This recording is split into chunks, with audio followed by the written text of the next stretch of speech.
Hello everyone, I'm Marina and Nails Sakramel School.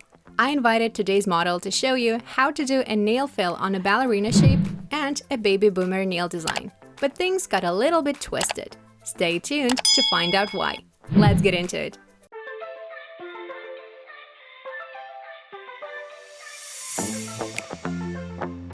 Here are today's nails. Long ones. My model is pretty young, so that's how she likes them. But here's the thing.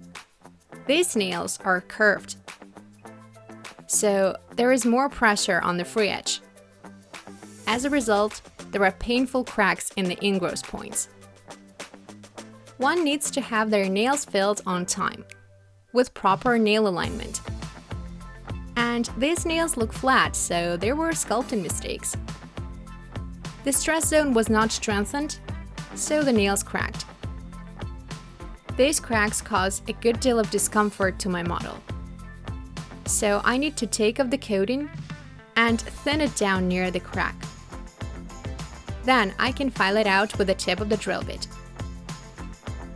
I should be really careful so as not to over-file the nails. If we keep the lifting, it will cause further peeling. Nail technicians often wonder why the coating peels off even when they strengthen the nails and do a color coating in U. Well, there are probably leftover liftings that cause new ones. Same goes for any nail fill, nail sculpting, or strengthening. Always make sure to remove all the previous liftings. Since this crack goes up to the center of the nail, we need to think of the right way to fix it. We can remove the free edge and do a new extension. But that's too simple. I'd like to show you a rather complex nail fill, but make it easy for beginners. Beginner nail technicians often struggle with the form setup, especially on long nails. Basically, they can't fix anything, so the nails crack again. I will show you how to fix this crack correctly. There's been a nail fill before, given how much the nails grew. A couple of nails were extended, including the pinky nail on the right hand. Normally, I film just a couple of nails. But when I was removing the coating on the pinky, something came up. I couldn't get it at first. There was something white on the nail, and I took it for the lifting. But once I removed the coating, I realized that it wasn't the coating, but the nail that peeled off. It just got separated from the nail bed. So we've got onycholysis here. I asked my model whether she hit that nail, and she said that indeed she had hit it pretty hard. At first, there was pulsating pain. So now we know what trauma caused this. She said that she could feel it, and it used to be bigger till the nail grew. So I wasn't sure about my further actions. We can't do a coating in this case. So as a professional, I had to explain it to my model, why we can't coat or extend this nail, if she wants to keep it. We also have to remove the free edge. My model agreed, but I will get back to this nail later. Now we go on with our combined manicure. I lift up the cuticle with a flame drill bit, forming a cuticle pocket, and cut it with scissors. Doing a nail fill, we thin down the coating, keeping just a thin layer left. Make sure to remove all the liftings. Now I degrease the nails and apply an acid-free primer for proper bonding. Since they were liftings, it's a must-have. I will strengthen the nails with gel. First, I do a layer of a rubber base coat. Mine is by Iman, and I use it for better adhesion. Do a thin layer and cure it for 30 seconds. Now let's fix the crack on the index nail.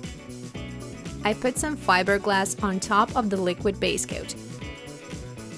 It is nail silk that will secure the crack. so it won't get any bigger.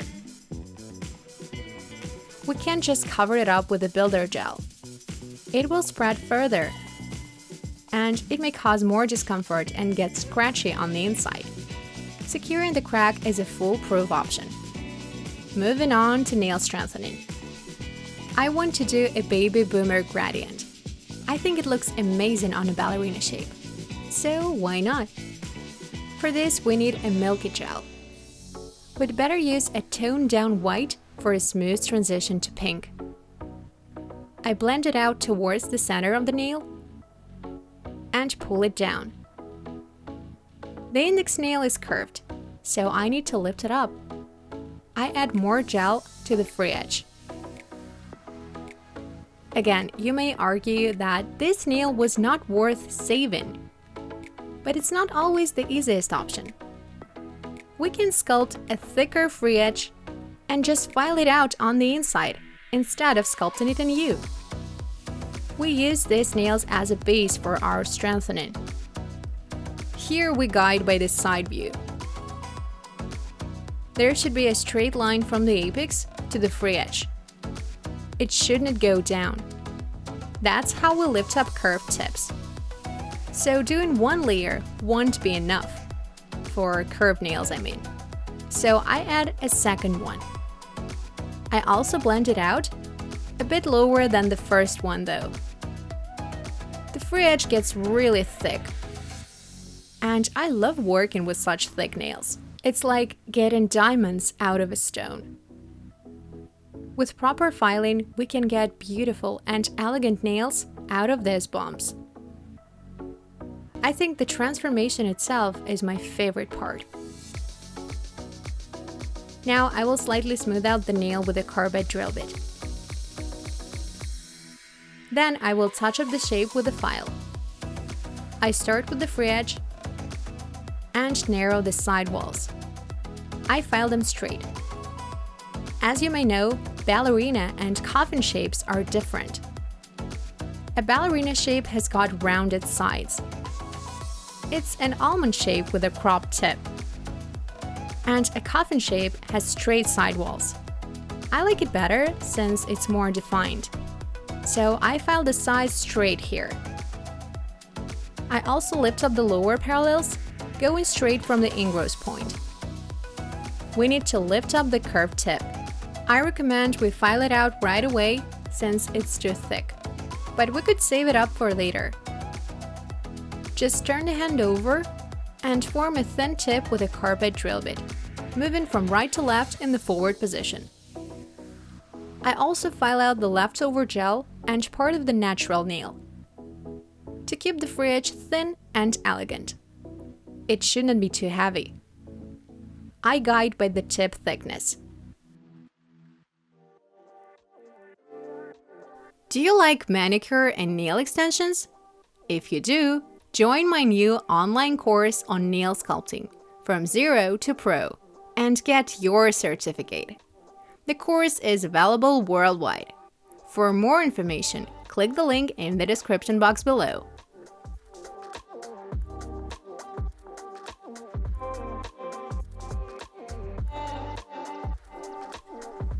I wipe up the dust. Now let's build up the cuticle zone. For this, we'd better go for a sheer pink builder gel. We can't get a smooth transition with a dense color. Sheer gels work the best here. I'm using a pink gel by Iman. It's perfect for strengthening since it aligns really quickly. One of my go-to gels. Now make sure to blend it out on the free edge for a smooth gradient. We can help it with a thin or flat brush. Just blend it out well. That's how we form a perfect gradient. This technique works with builder gels and colored base coats as well. Make sure that your milky and pink shades go well together. Now I send the nail to cure.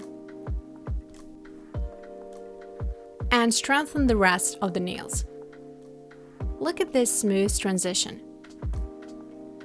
There is a tiny overlay between the milky and pink parts, so I align it with the top coat. Just a medium layer will do. I turn the hand over for 10 seconds to let it spread and send it to cure in a lamp. The transformation is obvious. Now let's move on to the trickiest part. I need to clean up the onycholysis. It's a 2-in-1 video for you. Wait, nail fail, baby boomer, onycholysis cleanup? 3 topics in one video. I remove the free edge with nippers. It causes no discomfort to my model at this point, since the nail bed has already healed. There are no open wounds, so the process is pretty painless. Now I need to define the edge. I'm using a blue sphere drill bit, but you can use the one you're comfortable with.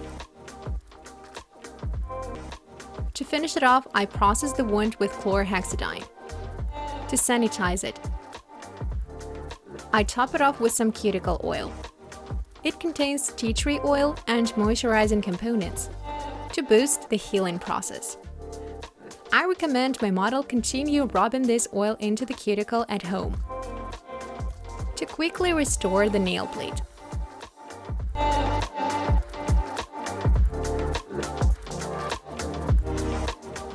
Give this video a big thumbs up if you enjoyed it, and subscribe to our channel for more useful videos on manicure and nail extension. Success in your work. Good luck!